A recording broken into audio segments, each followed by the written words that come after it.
of the small leaves that I have cut out of soda cans.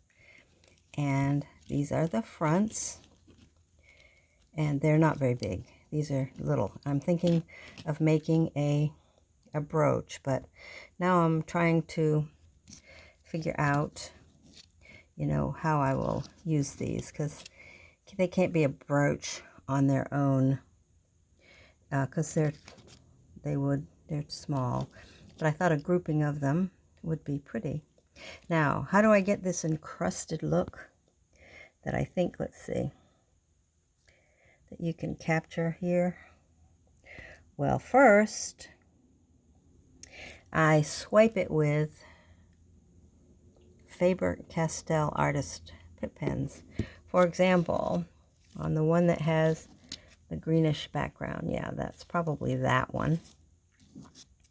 I can't remember what I did at the exact time, so you'd have to play with your own little stash of whatever you have on hand to make these work. These are soda cans cut with my Big Shot using dies, so I like that.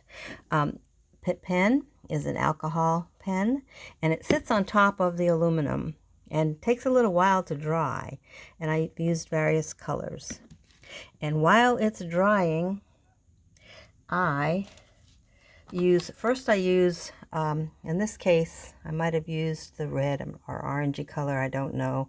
I have several colors of these. These are opaque, so they don't have the glitter, the glitz that I like for the holidays. But first I sometimes will do the opaque, and then I'll heat it with a heat gun, and it gets a lot looking like, let me see, where's my orange one? Yeah, this one here. This one is, you can see the opaque, which was the orange, I think. Whoopsie. See if I can find the color. Yeah, I think it's this color here. And these were, wow, oh, Stampendous. That's where I got them from. And they're embossing powders. I have several of these. And I guess the actual opaque ones look a lot like enamel. But then that doesn't do it for me, so I do two other things. I have this wonderful powder. Let me see if I can put my hands on it. Called Egyptian Gold. Let's see.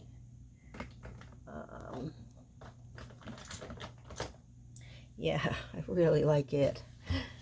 Egyptian Gold. And as you can see, it's got a lot of sparkle in it. So then I hit the item again with the pen, whatever color I want to use, because remember, it doesn't dry real quick. So in this case, I emphasize the veining of the leaves. In this case, I just kind of did it all over. Not all over. Okay, so wherever I want this encrusted look. And of course, I didn't do as much to the backs. So there, I think there's only a two application to the back. So once I put the gold powder on, I rush over and do the heat gun, and that's what you see on these. Then the third thing I do is, let me pause this for a minute. Okay, the third thing I do is I have a nice long supply of this gold foil tape. This is heat transferable. And I have a tool, which you don't absolutely have because any kind of a heat tool would work. But I really love this tool. I've had it for years and years and years. And I do a lot of things with it. And boy, does it get hot. I have burned myself because I wasn't being careful enough. So you have to be careful. But what it does is I'll take a roll of this. You can see these are unused, but I still use them. Okay, I'll take some that has foil left on it, like this one here. I will probably use it, or a fresh one, which I'll cut off the roll. But anyway, this has a lot of glitter full left. And I'll just place it on top of the encrusted bits of, let me see if I can find one that I've not done. Yeah, these are even smaller. So this is even smaller. So this one has not had, although it might have, I might have. No, I don't think so, but if I wanted to add a little bit more, see, this one has not been done in the back. I would just put this foil on top of the, let's see, where am I going here? Encrusted bits. I need to turn this around so I don't have to unclip it.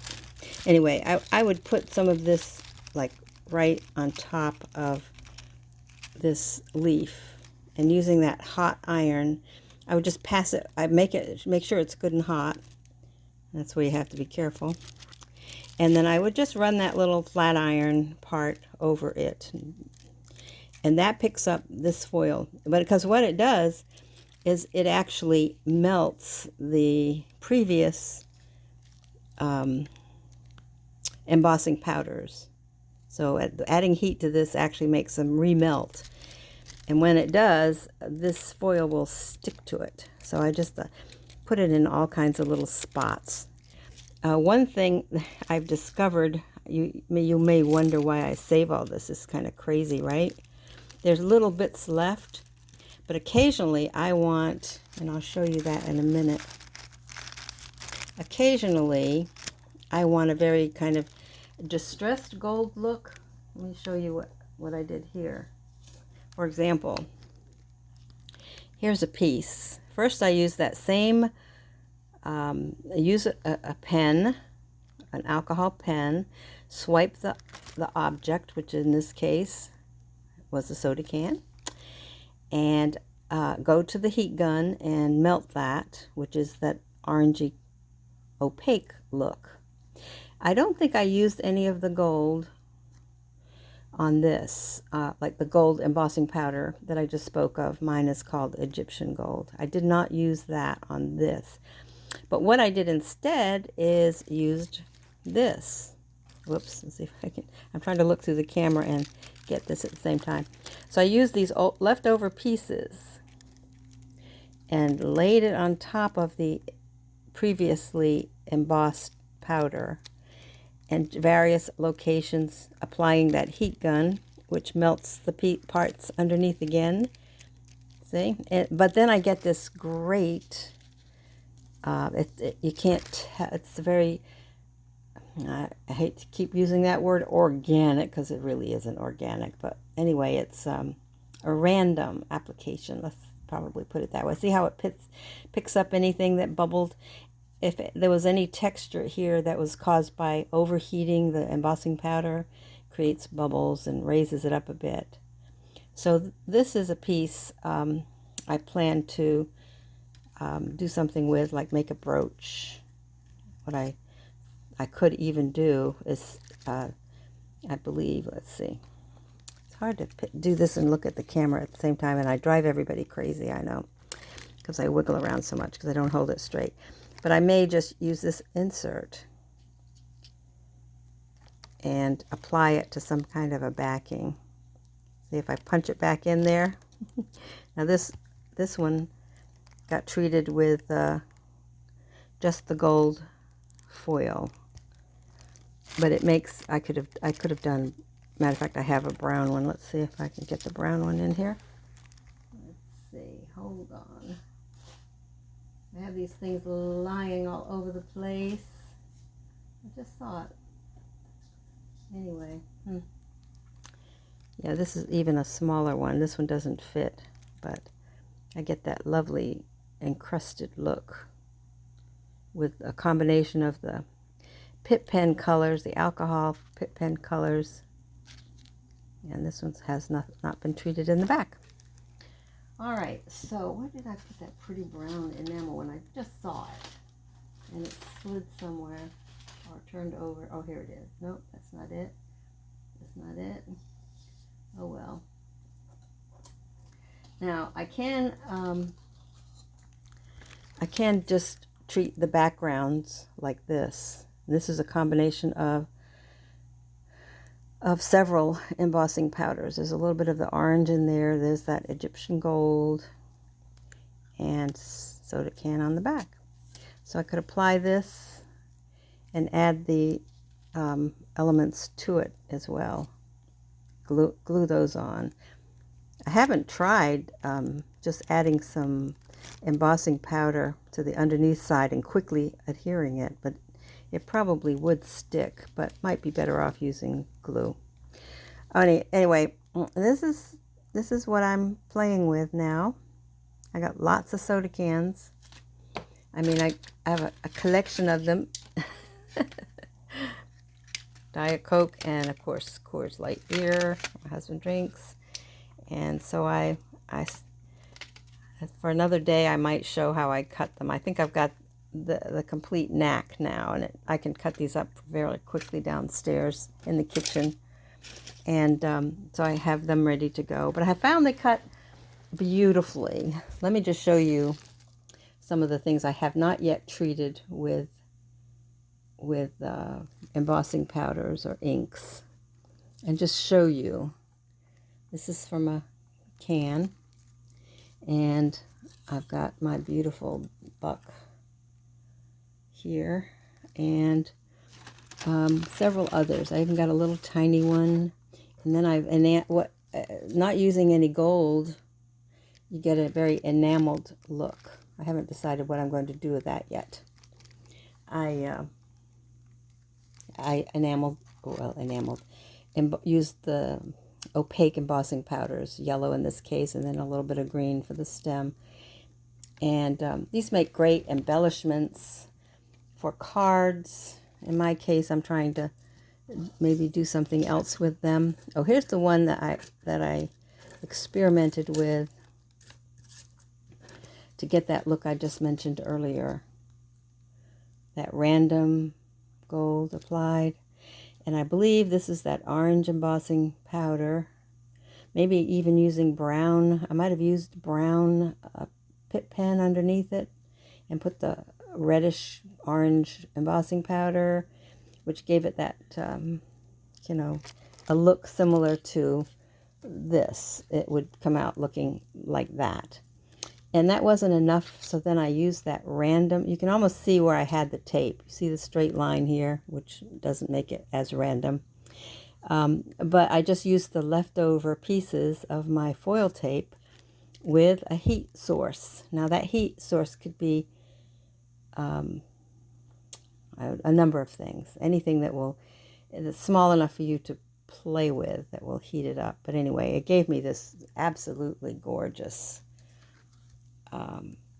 piece, which will serve as a background. I think I did this one here as well, but I glued this one to the original piece, using that technique where I put some embossing powder underneath it and heated it up, but I didn't get it straight. It bothers me a little bit.